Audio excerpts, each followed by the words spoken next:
నేను చెప్పాల్సిన సాక్ష్యం ఏంటంటే మాకు మేనల్లుడు తమ్ముడికి ఒక అబ్బాయి పుట్టాడండి. ఇసాకయ్య గారు వాగ్దానం మీద.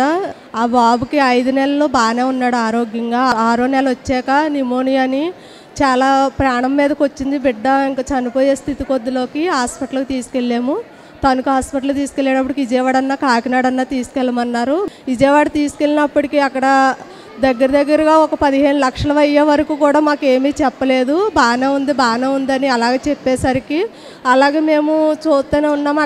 అక్కడ విజయవాడలో పెట్టినప్పుడు అయ్యగారి దగ్గరికి వెళ్ళి ప్రార్థన చేయించుకోగా ఏమీ కాదమ్మా వెళ్ళి అన్నారు. 1 నెల అయినప్పటికీ అలాగా 2 నెలలు అయిపోయింది. 2 నెలలు అయిపోయాక దగ్గరగా 3వ నెల వచ్చేసింది. బాబు హాస్పిటల్లోనే ఉన్నాడు. అప్పుడు ఇంకా డాక్టరు జెనెటిక్ ప్రాబ్లం అమ్మ, బాబు ఇంకా చనిపోతాడు, బ్రతకడు, 2 నెలల కన్నా ఎక్కువ బ్రతకడు, బాబు బ్రతికినా సరే కాళ్ళు కూడా ఏదో ఒక లోపం వస్తుంది, బాబు ఇంకా అనవసరం అమ్మ తీసుకెళ్ళిపోండి చిన్న హాస్పిటల్కి అని చెప్పారు.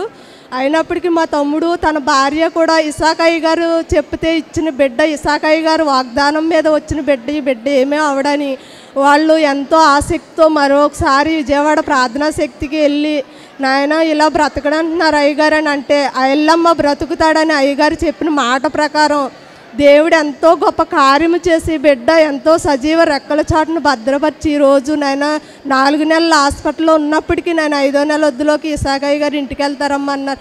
5వ నెల వద్దులోకి ఇంటికి తీసుకురావడానికి దేవుడు ఎంతో కృప చేసి నాయన దేవుడు ఈ కార్యం దీవించిన గాక.